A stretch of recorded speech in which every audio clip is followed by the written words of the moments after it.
theyeshiva.net. So basically we have posed a question.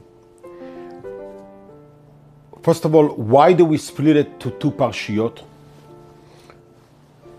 The whole story, the narrative is being splitted over, so to speak, 2 weeks.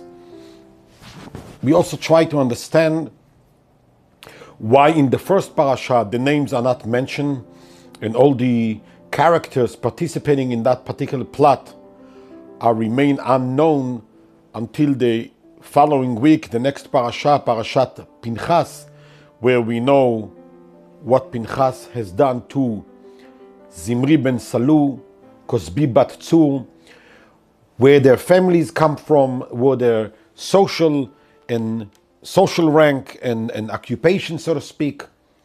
So we mentioned with the Netziv from Volozhin, Rabbi Naftali Tzvi Yehuda Berlin, just to show how great was Pinchas, the fact that he took on someone and the highest social rank in the Shevet tribe, Shimon, who's notorious for having a very short fuse, and they can get pretty rough when you get on their bedside. Nevertheless, Pinchas did not care. He did what he had to do, and he actually was awarded by God. Lachen emor lo. To who? To Pinchas. Hineni noten lo et beriti shalom. He has gifted him with an eternal covenant, lo lezaro acharav, not only to him but to his offsprings as well. So what the Netziv Mivolozhin said is very nice, as a tshuva, terutz is nice, but still I haven't answered why it's being split to two parshiyot. In order to understand that, I think it's important to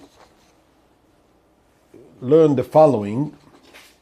As we mentioned before, Bilam, before he goes back to his place where he came from, being shipped actually probably unpaid even because he didn't deliver, he offered one more prophecy on the house at no charge. From this particular prophecy,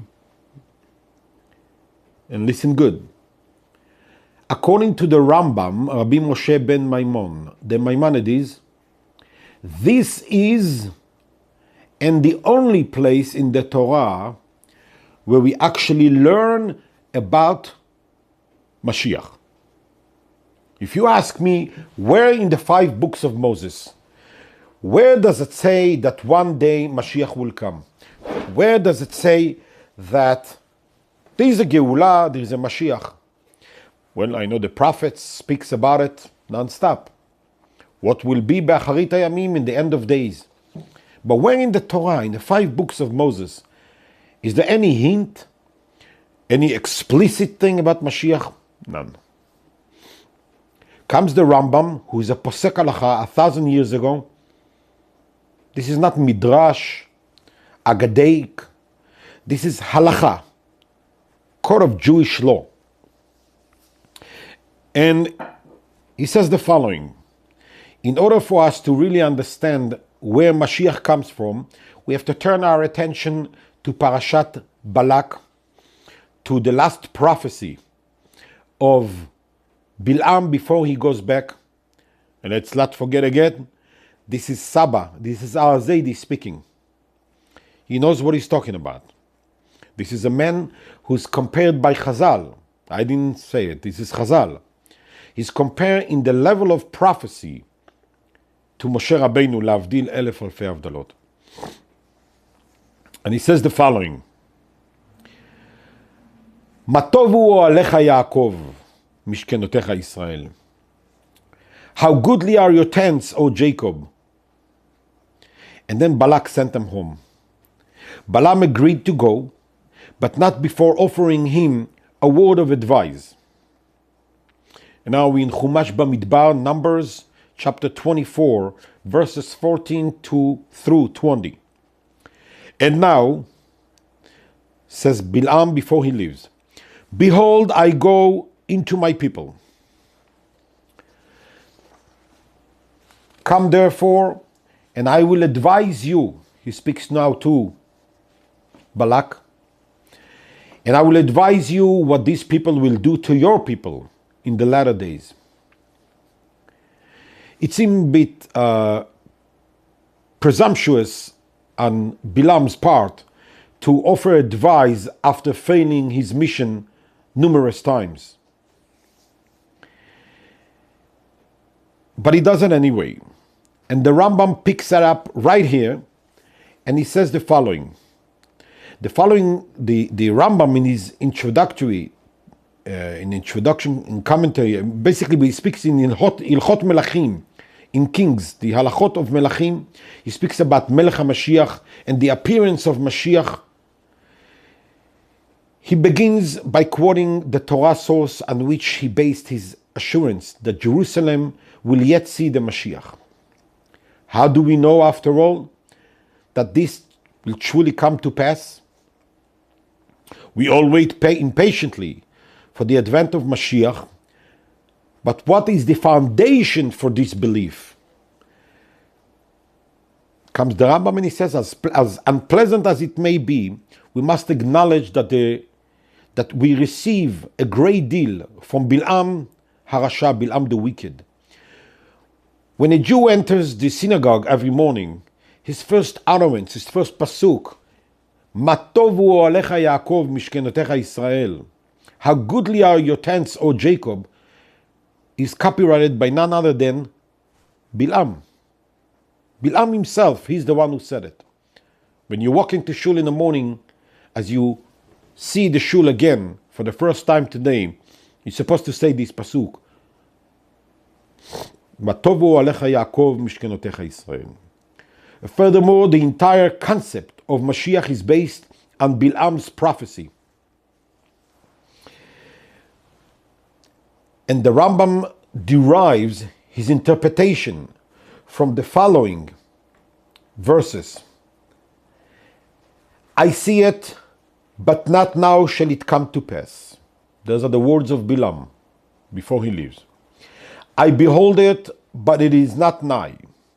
There shall come a star out of Jacob, and a scepter shall rise out of Israel, and shall smite the corners of Moab, and destroy all its foundation, and Edom shall be his possession. Seir also, his enemies, shall be his possession, and Israel shall do valiantly. Out of Jacob shall come he that shall have dominion, and shall destroy him that remains in the city. The Rambam quotes this psukim, and he derives the following. The Mashiach will in the future restore the kingdom of David to its former governance. He will build a temple and gather the oppressed ones of Israel. On his day, the laws will be restored as they were in previous times, the offering of the sacrifices, the observance of the Shemitah and Jubilee years as is commanded in the Torah. All who do not believe in him, says the Rambam, this is psak halacha, this is din, not stam sipur. This is psak halacha from the Rambam. All who do not believe in him or do not await his coming, Mashiach, not only do they deny the other prophets, but they also negate the Torah and Moses our teacher. For the Torah testified to this, as it is written, and the Lord your God will restore you. He will have mercy upon you and gather you from all the nations. Even if you are dispersed to the ends of the heavens, from there will he take you and bring you to the land. Misham yekabetzecha Hashem Elokecha u'misham yikachecha. Where does it say that Mashiach is a person? From where do we know that he's a human, flesh and blood? It merely states that the people will return to the land. From the text, I can understand that anyone who does not believe in what we have just said before, in the ingathering of the exile and the fact that Mashiach will come and restore the Shemitah and Jubilee and all those laws and the Korbanot in Bet HaMikdash, the Rambam deduces from the text that the Mashiach will restore the house of David. From where? The Rambam goes on to say the following: the things that are stated clearly in the Torah include all the utterances of all the prophets. Even in Parashat Bil'am it is written that he prophesied two Mashiachs. There will be two of them. The first Mashiach is David, as we mentioned earlier today, when David HaMelech basically came in one of the lowest and worst point of Am Yisrael and redeemed them from the oppression of Goliath, HaPlishti, and the Plishtim. That was the first Geulah, who saves Israel from the oppressors. And the second Mashiach is one of his sons, a descendant of David HaMelech, who will save Israel at a later time. Mashiach ben David, the Mashiach son of David. And the Rambam quote over here, Bil'am, I see it, but not now shall it come to pass. This is David. He breaks it down to you now to dimes and nickels. Again, what Bilam said, I see it, but not now shall it come to pass. This is David. I behold it, but it is not nigh. This is Mashiach the King, the future Mashiach, the one we're waiting. There shall come a star out of Jacob. This is David. And a scepter shall rise out of Israel. This is Mashiach the King, Melech HaMashiach. And shall smite the corners of Moab. This is David. And destroy all of its foundation. This is Mashiach the King. As it is said, he shall rule the waters unto the sea, and Edom shall be his possession. This is David. As it is written, and Edom shall be slave to David, Seir also shall be his possession. This is Mashiach the King. As it is written, and the Savior shall arise to Mount Zion, to judge Mount Esav, and the dominion shall be the Lord's. Ve'alu Mosheim be'ar Zion, lishpot et har Esav. When? When King Mashiach will come in the future, and then what will happen? Ve'haita la Hashem hamelucha. It is now too, but it will be known around the entire world. And not one person or soul or creature will skip the idea that God is the King and the only King. Again, this is not Midrash. What we just said now, this is a psak halacha from the Rambam. Rambam said, we learn about the two Mashiachim from the prophecy of Bilam. Mashiach David and Mashiach ben David, who will come redeem us speedily nowadays. And the Rambam said that if you don't believe in it, you don't believe in the prophecy, you negate the Torah, and you basically don't believe in Moshe Rabbeinu, our teacher, as well. One of the 13 principles of faith. אני מאמין משה אמת, תורתו אמת, מאמין בנביאים. I believe in the prophets, and I do believe that Moshe, who אביהן של הנביאים, Moshe Rabbeinu is the father of all prophets.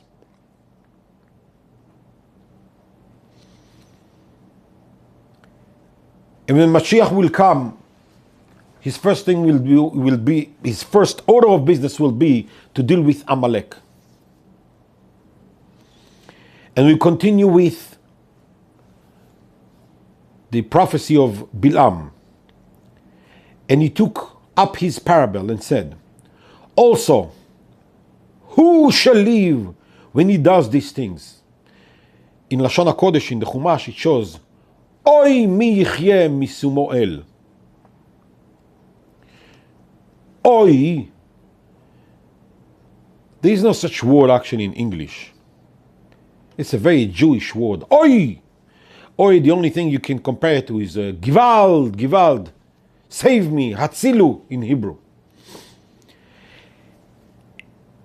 Bilam basically, when he concludes this prophecy, the unsolicited prophecy, they will call it the fourth one, because 3 times he had, and the fourth one, he wasn't asked to, but he delivered it anyhow, making Balak very upset with him.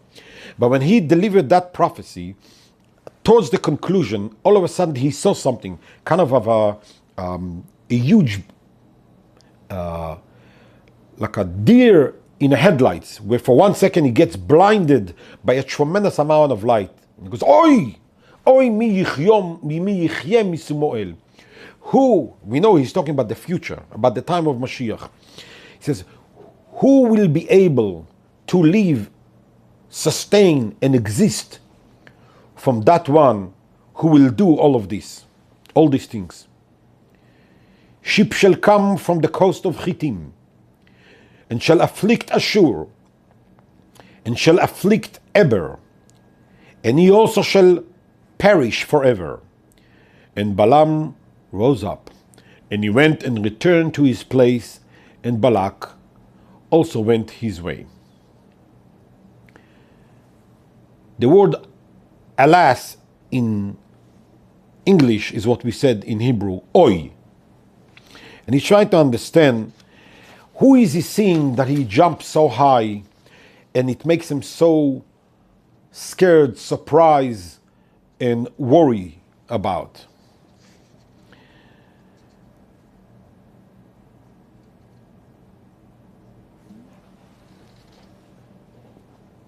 I think it's very important to notice Bil'am did all of this despite the fact that he ended up blessing Am Yisrael, and he did give blessings against his will, because God literally pulled him by his tongue and forced him to bless Am Yisrael, use his unnatural, supernatural powers to bless Am Yisrael and not to curse. But nevertheless, I don't think there was ever one in history who hated Am Yisrael with such passion as Bilam itself.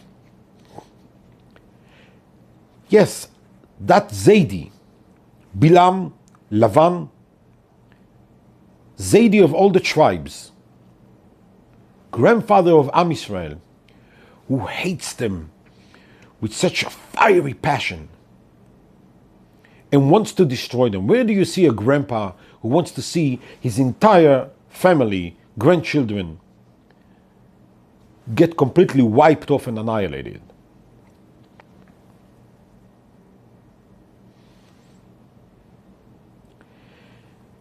He did it because, as we mentioned earlier, he wants to have this connection between Moab. He comes from Aram to connect Israel and Moab together. By him doing it in the desert, he's trying to complete a circle that we have mentioned in the beginning of the Shiur. As a matter of fact, in the curriculum of the Shiur, we will provide this particular map that I drew. It's probably hard to see right now, but you can print it to yourself. And you will see over here how whatever we spoke about in the Shiur is being illustrated very clearly over here. Who is who against who, commissioned by who, and so on and so forth.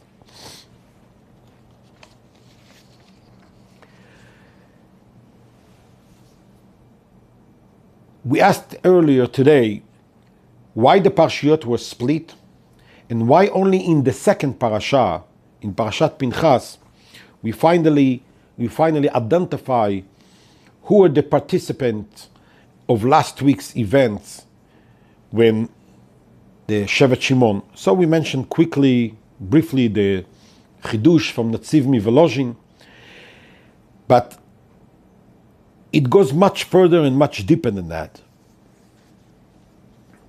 Chazal in the Midrash speaks about Zimri, the Nasi, the president of the tribe of Shimon, and what a tremendous chutzpah that he had. We mentioned before that the lady who he brought over in front of the camp of Am Yisrael and in front of Moshe, and they're all standing in front of Petach, Ohel Moed, crying, confused, upset. They're all standing there, and he says the following.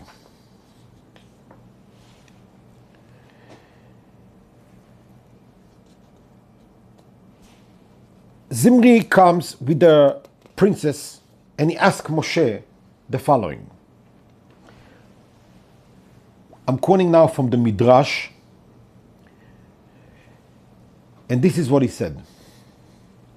What Zimri do that King Solomon wrote of him in Proverbs, a wicked man hardens his face, chatzuf. This is Zimri. But as for the upright, he considered his way. This is Pinchas. What did Zimri do? When Cosbi came, he sought to take her. When Israel dwelt in Shittim, the people began to commit whoredom with the daughters of Moab.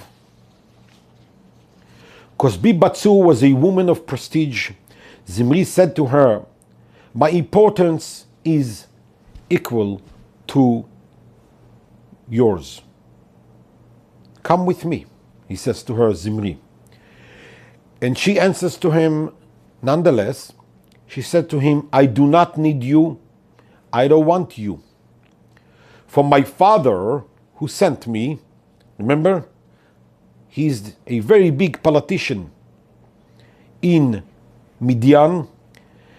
For my father has instructed me that I heed nobody except Moshe, Moses. I want Moshe Rabbeinu, no less than that. For less than that, I'm not going to go. This is an amazing midrash. Cosbi is in fact intent on, seducing Moshe Rabbeinu himself. He says to her, who? Zimri, I am greater than Moshe.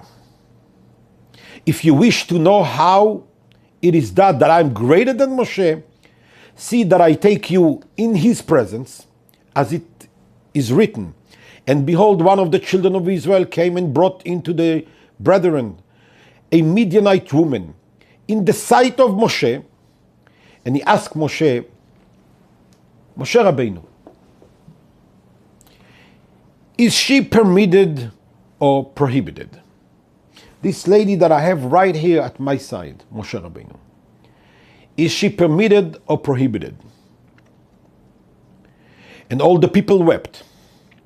And he said, Moshe Rabbeinu answers him, she is forbidden to you. It's after Matan Torah, you can no longer get married to some non-Jew. Then Zimri said to him, you are the faithful one of the Torah, in whom the Holy One, blessed be he, takes pride, saying, not so is my servant Moshe.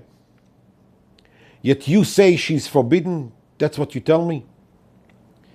In the same way, your wife, whom have taken, is also forbidden to you.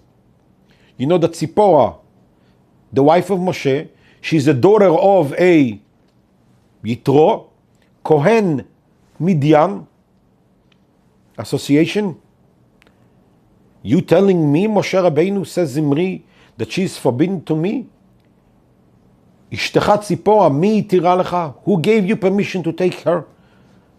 You took a daughter of a highest priest in Midian. Lo haya avodat elilim. There was an idol worship that Yitro did not do, at least before he converted to Judaism. So why you could and I can't? This one is important, from a noble house, and your wife is the daughter of a priest. I maintain that all the stemmed from Zimri importance, everything comes now. Make no mistake, Zimri is not somebody off the street. Zimri is Nasi Beit Avla Shimoni, second tribe in Am Yisrael. And he's a Nasi. on a sea of the few tens of thousands of people in Shevet Shimon. He's right there on top. Obviously, he's not some Joe Schmo and no one. What really got into him?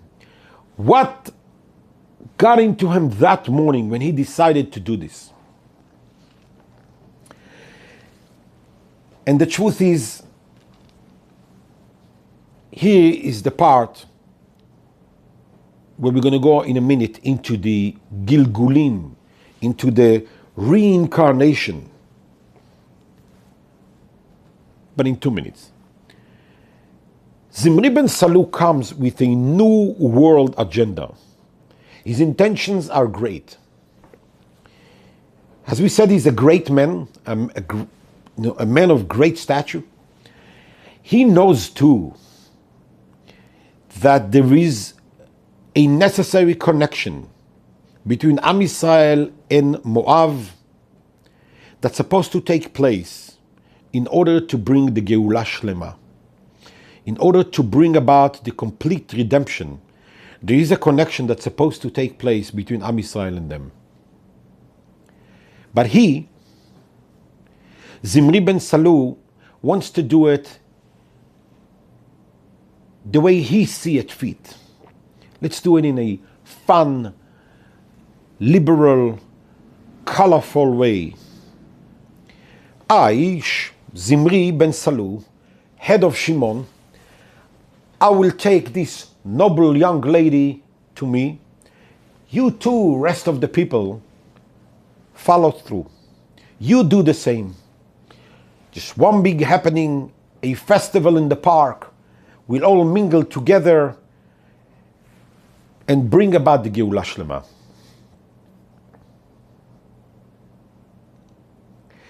This was his mistake.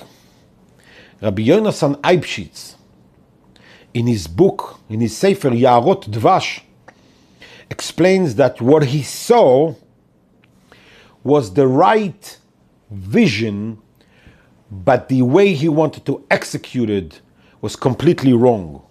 He speaks about, he brings the pasuk, when a person sees a fig off the tree.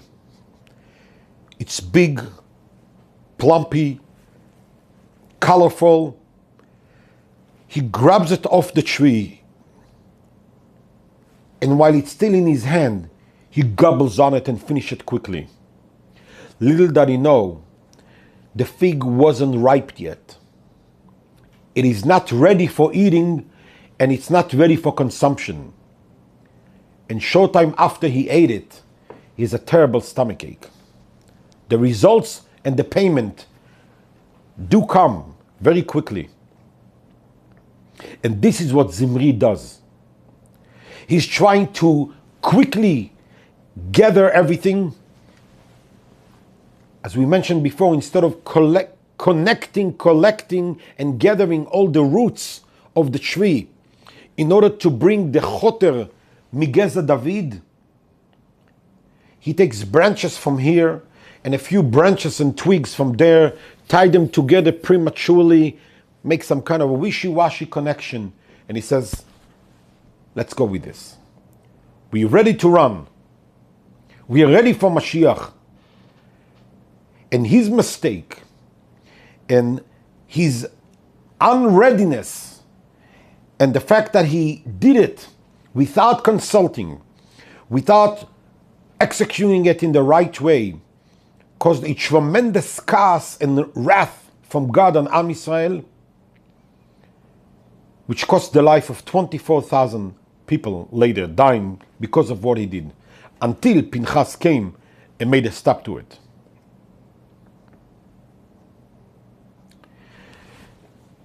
We're here in this world to amend. None of us here is a neshama chadasha. We were all here before at one point in time. We're here to take care of unfinished business. We don't know always when, how, what. But we're here to make amends, to fix and take care of things that we haven't done or completed in previous lives. Reincarnation. Rabbi Avraham Azulai. Rabbi Avraham Azulai was the Rav of Hebron. He lived many years ago. I will try to find you the exact time when he lived, but it was about 370 years ago. He was a great Mekubal, and one of his Sfarim, one of his composition, Chibur, is called Sefer Chesed LeAvraham. He speaks over there about Kabbalah, Gilgulim, reincarnation. And what I'm about to say sounds not strange, but very esoteric. But he is a one who can say and attest to this. Rabbi Avraham Azulai could. And he says the following, that Zimri ben Salu and Kozbi bat Tzur, who died that day by the hands of Pinchas, who inserted a metal object through both of them at the same time, thus stopping them from committing the Avera. All of them, all the participants in that particular event that day, had to come back later, in a later generation, to take care of unfinished business. We'll start with Zimri. Zimri ben Salu, says Rabbi Avraham Azulai, came back later as none other than Rabbi Akiva. The famous Rabbi Akiva, we know, we had quite a few shiurim about him. In his previous life was Zimri ben Salu, the president of the tribe of Shimon, who died that day. The woman who was with Zimri ben Salu, the Midianite woman, Kozbi, the daughter of Tzur, had to come back also after dying in the hands of Pinchas to rectify what she has done. But sometimes we come more than once. And Kozbi bat Tzur came back twice. She came back as Jezebel. Jezebel was a queen, a wicked one, vicious one, who made it her business and her entire life to chase and prosecute and try to kill Eliyahu Hanavi. We know that Pinchas, who killed them, and Pinchas, who is the son of Elazar is the son of Aaron HaKohen, so Pinchas is a Kohen. Pinchas leolam lo met. He never died. לכן he נותן לו את בריתי shalom, said God. He basically never died, ascended to heaven, and turned to be Eliyahu Hanavi, Elijah. Eliyahu Hanavi is the very same one who comes to every Brit Milah when we basically chiseled into the baby boy the sign of Jewishness and holiness stems from Avraham Avinu. We put a permanent sign in the body of the baby boy, a Jewish boy. And in particular, in the area where he might one day, God forbid, might mix with other nations, to remember that you belong to Avraham, Yitzchak, Yaakov, the 12 tribes who are Am Levadad Yishkon, a secluded nation, not to be mingled with any other nation.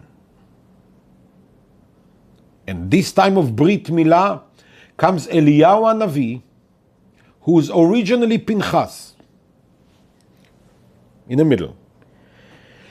Pinchas, Eliyahu Hanavi, who is Pinchas, who once killed Zimri ben Salu and Cosbi bat Tzur because they were cohabitating, thus violating the holiness and the uniqueness of the Jewish nation by him mingling with a woman who's not Jewish. Zimri ben Salu comes out to be later Rabbi Akiva. Cosbi bat Tzur, born again as Jezebel, and all her life she is prosecuting Eliyahu Hanavi, who used to be Pinchas. Eliyahu Hanavi, who says, Ad matai atem poschim al shtei seipim, he says to them, for how long do you think you can dance on both weddings? I'm a Jew, but I'm also a liberal. I'm Orthodox and I believe in God, but I'm also very open-minded. I am strictly adhere to the Torah and the laws of Torah and Moshe Rabbeinu, but it's a tremendous level of understanding, ability to contain other people's lifestyle and so on and so forth. And not that you have to chase after them, but the ability that you're able to have this lethal mixture within inside you is terrible. And Eliyahu Hanavi tells the people, the Nevi'ei Abal, the false prophets, Ad matai atem poschim al shtei seipim, for how much longer you can jump in both weddings? You are prophets, but you also sacrifice to idol worship. Decide where you are. Are you belong to Israel or you on the other side? En ba'emtza, there is no in between with one leg in here and one foot on the other side. It just doesn't work this way. Back to the incarnation. Jezebel, eventually, who was the wife, she was a queen, and she was the wife of Achav. After she's unable to prosecute and kill Eliyahu Hanavi, she dies. She comes one more time again into this world as the wife of Tornosropos. The wife of Tornosropos was, we mentioned them once in one of the Shurim of Rabbi Akiva. Tornosropos was a philosopher who had many debates in the Roman era with Rabbi Akiva, always losing the debates. And by losing the debates, he got very upset.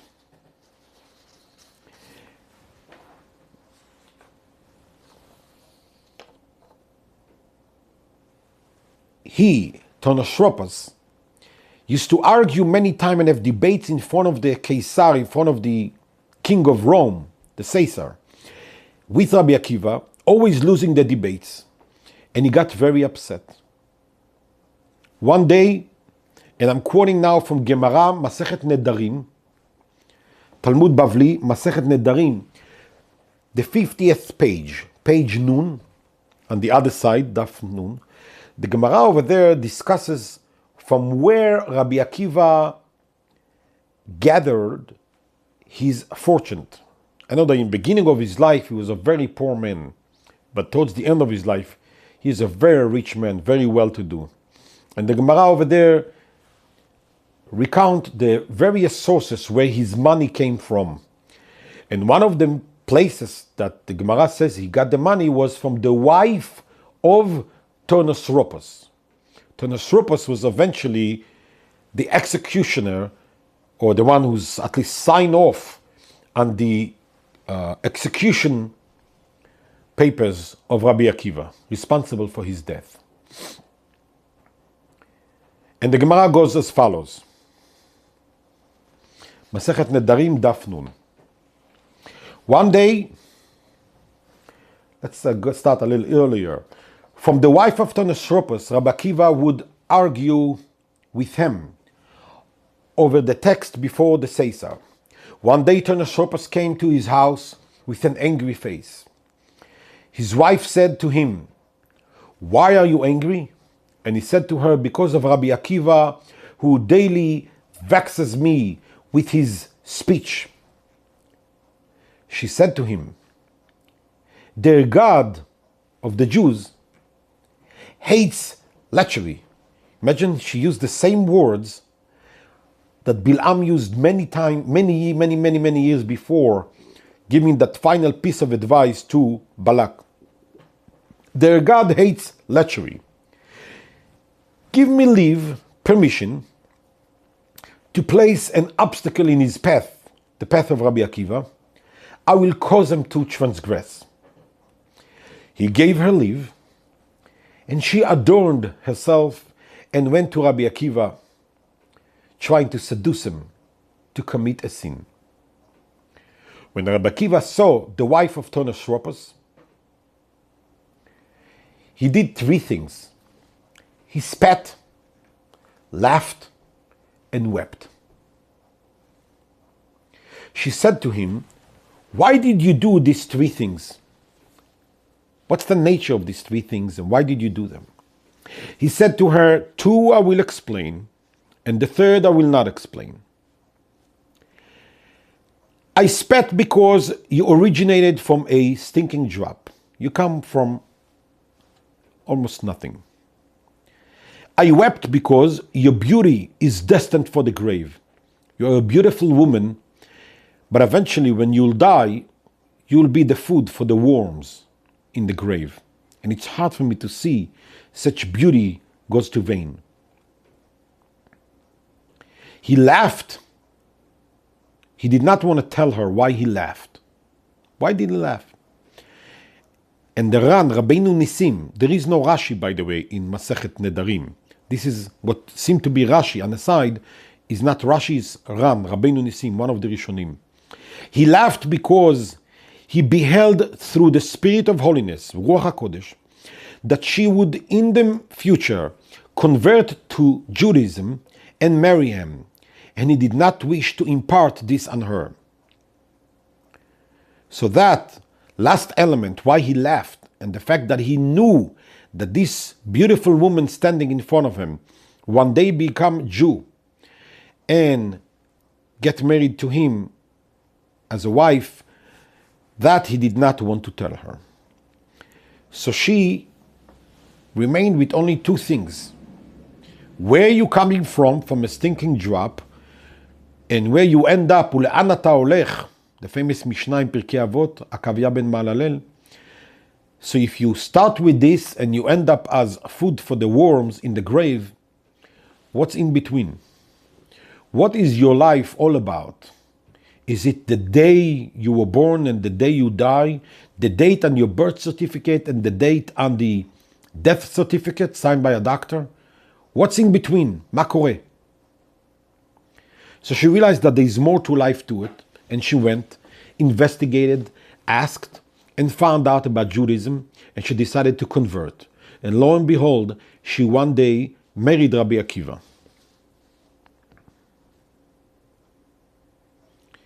He told her yes. Yes to, there is an answer, but you need to go learn. And she went from him, converted, and then married Rabbi Akiva at the end. So back to our incarnation. You will see it also again on this map that I have drew. You can print it. Kozbi bat Tzur here with Zimri ben Salu in the desert, in front of Moshe Rabbeinu, cohabitating in prohibition, forbidden, undesired connection. Pinchas comes, kills both of them by inserting a metal object to them. Zimri ben Salu comes back as Rabbi Akiva. Next up is many years later as Rabbi Akiva.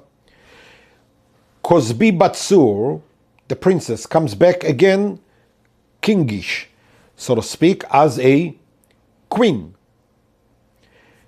And she is Jezebel, who all her life runs after Eliyahu Hanavi. She always have a business with the fact of who's in charge of distinguishing, differentiating, and singling out the Jewish nation, and she's trying to undermine this particular thing. And that's why she's chases. Maybe she's not even aware why she does it. But as we said, we're here to amend things. So this is her job. This is her assigned role in this world. And she chases after Eliyahu Hanavi, who's on every brit to make sure we remain secluded, singled out. Ata v'chartanu mikol ha'amim. You have chosen us from all other nations. We can not mingle and mix with the rest. She comes back one more time as the wife of Tonosropos. Eventually, she converts.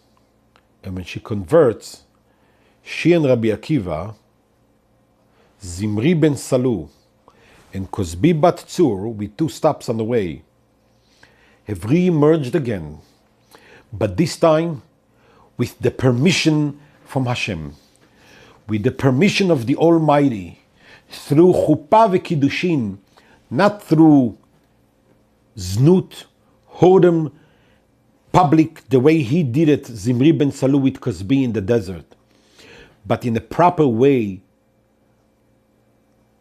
through chuppah v'kiddushin.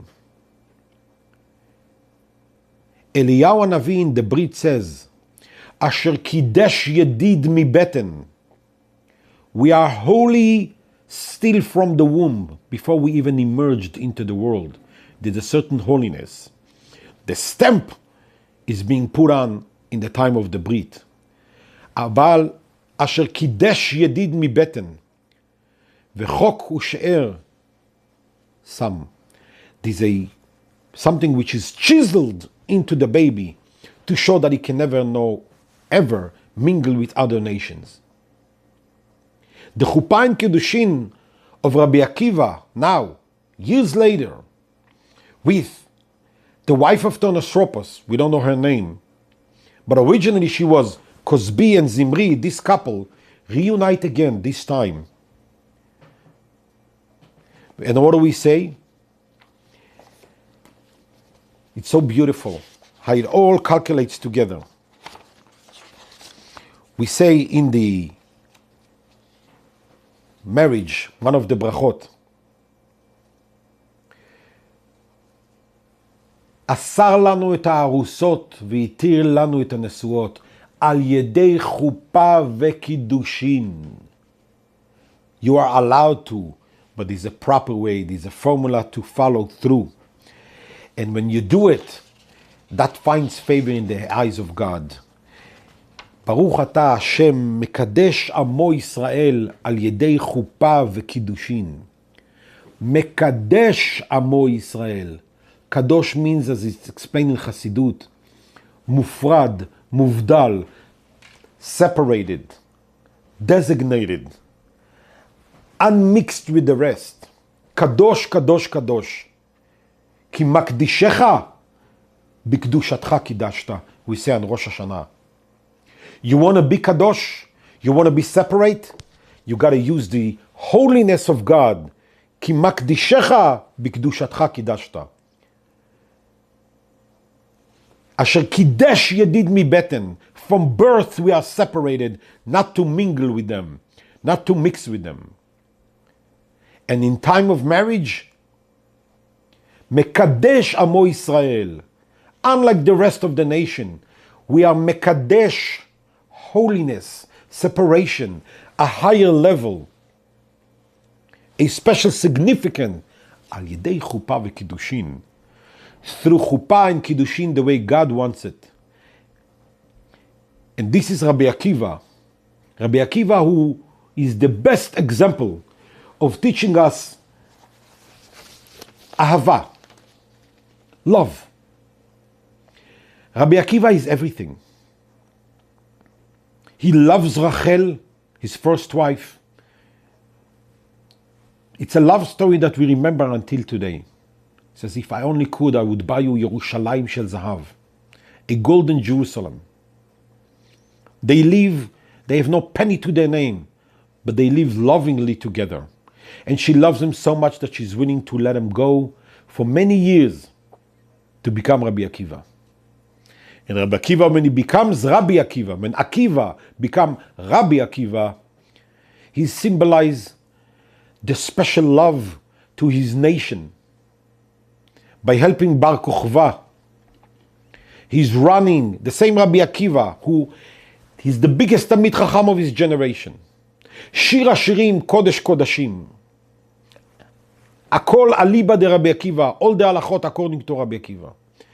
The biggest of them all. But he's running in the battlefield with Bar Kokhba in order to help him gain victory over the enemies. Because he loves the nation of Israel, Rabbi Akiva. He loves his wife. He loves the nation of Israel. Rabbi Akiva is ve'ahavta l'reacha kamocha. Until the very last moment of his life, Rabbi Akiva, who's originally Zimri ben Salu, died on Kiddush Hashem. Ve'ahavta et Hashem Elokecha. As he was horrifically dying with terrible pain, in a most grotesque way. He says, Shema Yisrael, Hashem Elokeinu, Hashem Echad, declaring his ultimate, unturned love to God, even at his worst physical, spiritual moment. And as he was about to say, Ve'ahavta et Hashem Elokecha, he returned his pure soul to his Creator. This is the story of Rabbi Akiva, Zimri ben Salu, Kozbi Batsur, Jezebel, wife of Tonosopos, Lavan, Bilam, Balak, Am Yisrael in the desert, Moshe Rabbeinu, first Mashiach, last Mashiach. All of this is important to remember. As we say, we covered kind of like a span of time. Rabbi Akiva's Talmidim, do you remember how many Talmidim died? 24,000.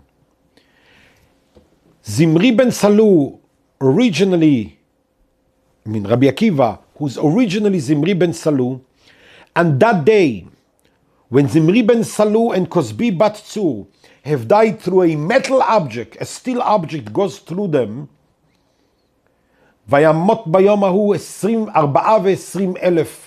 24,000 24,000 people, Jewish people, died in the desert. I'm sorry, on that day. That Zimri, who turned Rabbi Akiva later, and shows us what real love is to God, to wife, to a nation. Married now properly, his former Kozbi bat Tzur, now the wife of Tonosopos, alidei chuppah v'kiddushin. How many Talmidim of Rabbi Akiva died? 24,000.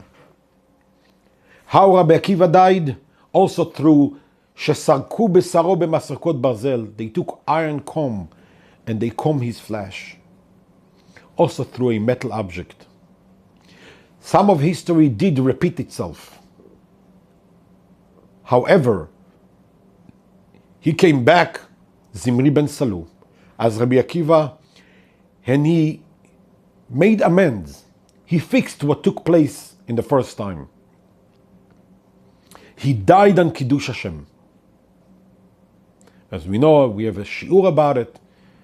Rabbi Akiva v'chavurato, the greatest of the great, no one can sit in their chamber unless people who died on Kiddush Hashem, only these people, they get an admission ticket to that particular high, lofty, unreachable chamber in heaven where the people who died on Kiddush Hashem sit. And Zimri, back in the desert, there's a famous midrash, a saying, עושה מעשה זמרי ומבקש שכר כפנחס. Sometimes we say it about people who do something wrong, but they asking for reward as if they are the righteous person on earth. What is Sachar Kepinchas, the reward of Pinchas? We know that God says to Moshe Rabbeinu, in the beginning of Parashat Pinchas, Pinchas ben Elazar ben Aaron HaKohen השיב את חמתים על בני ישראל, ולא כיליתי את בני ישראל בקנאו את קנאתי. לכן אמור לו, הנני נותן לו את בריתי שלום. Therefore I say, said God, behold, I give to him my covenant of peace. Something doesn't sit right in the, it's a terrible thing to say because it's the Torah, but when we try and we obligated to examine it, לכן אמור לו, to him, הנני נותן לו את בריתי שלום. What is אמור לו? לכן אמור לפנחס, tell Pinchas, because of the Mesirut Nefesh, your zealousy, and the risk, the tremendous risk that you took by taking on the president of tribe of Shimon, and by doing this, when Am Yisrael was all in a very foul mood, up to no good, and they could have killed him, and many wanted to actually. And he took this initiative and he stopped it. For this, says God, I will give him my covenant of peace. What is Achen Emor Lo? Say to Pinchas. Emor Lo means in Hebrew, tell him. Who's him? And I think hides over here a very deep message. Lachen emor lo, it means not only to Pinchas, emor lo to anyone and everyone down the lane of history until this very day. Anyone who, emor lo to him, that him who think and hope that he can mingle with the other side, the one who think that it's just not our era. We are in the new millennium where it's time for everybody, just put the old standards on the side, be everybody together, mix together, become one, normalize yourself to him, to this very one, generation after generation. Says God, הנני נותן לו את בריתי שלום. What was then is also now. אתה וחרתנו מכל העמים, והייתם לי עם סגולה, you are a chosen nation, that I have picked you up from the rest of the nations. At times we pay a heavy price for it, but nevertheless we will never trade it for one moment, not even a second. We cannot mix with them. Hen am levadad yishkon, said Zaidi Bil'am Lavan many years ago. We are secluded, isolated, singled out. It's the way it was, it's the way it is, and always will be. לכן הנני נותן לו את בריתי שלום. If you ever think, any of you, may it be a politician, a king, or anyone throughout history who think that it's time to put old standards aside and mix, don't think so. I give them הנני נותן לו את בריתי שלום. If you want to be in peace with God, you must remain separated. And now, Bil'am came to try and teach how you disconnect yourself from the shoresh, from the roots. Our job is to do the exact opposite. Connect and reconnect and maintain this connection to the shoresh, to the roots. That's question we asked earlier. Bil'am says, Oy mi yichyeh misumoel. Who will be able to live when he does these things?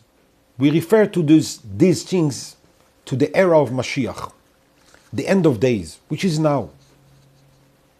He already saw then what we are actually getting to witness now, slowly, as it unfolds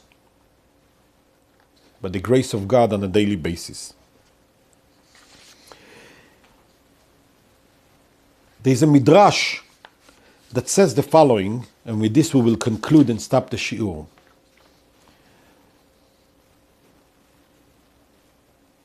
Oy mi yichyeh misumo kel. Simu lev, pay attention.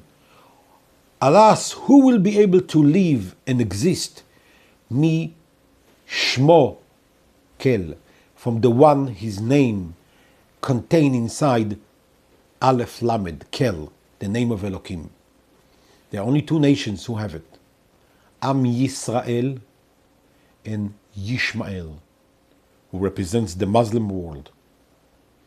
I think every word, every description I need to don't need to give you because it's unnecessary. Every terrorist to blow himself today, just before he pressed that button, he mentioned the name of God. Allahu Akbar. God is big.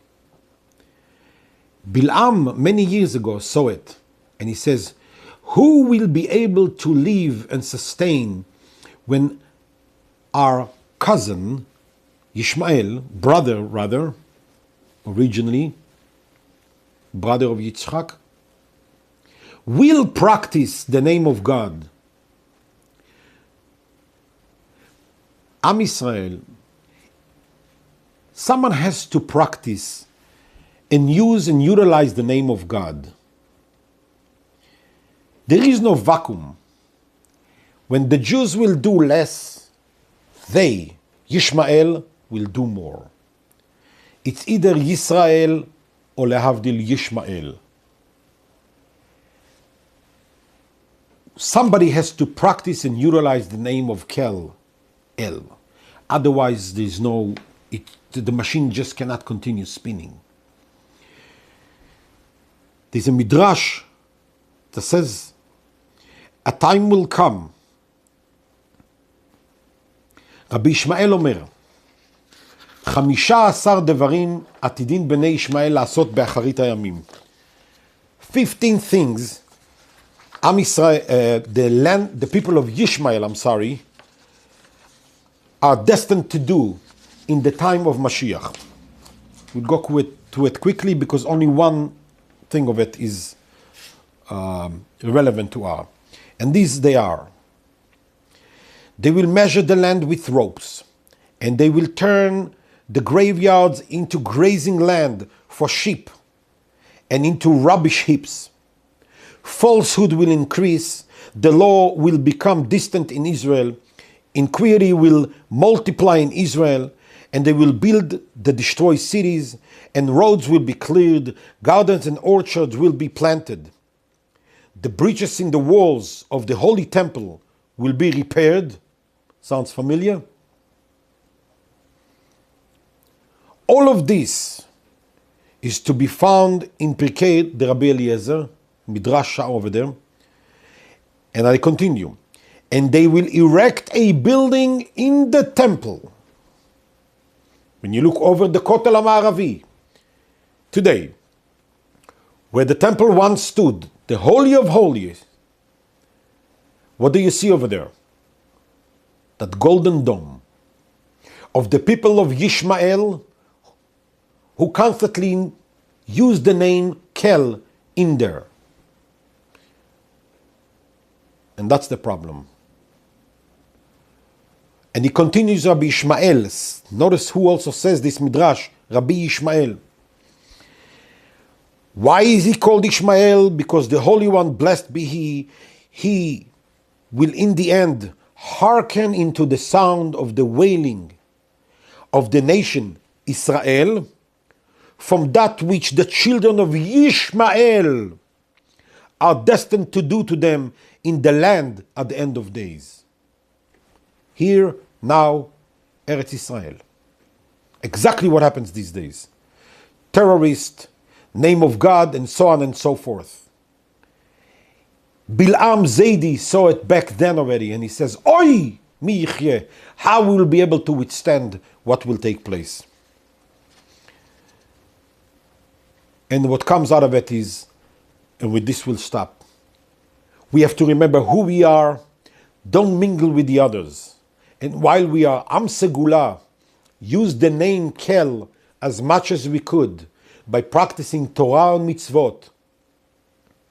So the other nation, Yishmael, will not use their name of Kel for filling in the vacuum that is created in between.